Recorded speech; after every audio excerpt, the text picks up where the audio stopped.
In this tutorial, I'm going to show you how to add the fire burn transition effect in DaVinci Resolve. To begin, I've imported two clips onto my timeline over here. To add the transition effect, go over to the Effects tab over here, scroll down and select Video Transition, and search for the Burn Away transition, and apply this burn away transition in between your clips. Now if we go back and hit play, you can see that this transition is already applied. To modify this transition, select the transition and come over to Transition under Inspector, select the Transition tab and scroll down under the Burn Away effect over here, and you can change the motion from directional to hot spot, and you can also change it to path.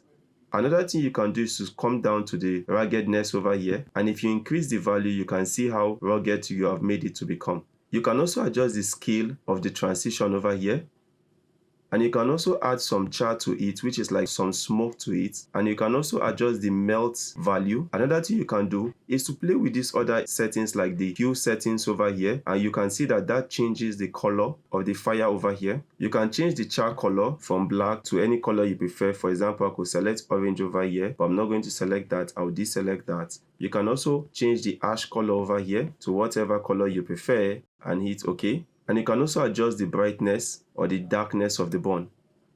And that's it guys on how to add this burn away transition in DaVinci Resolve.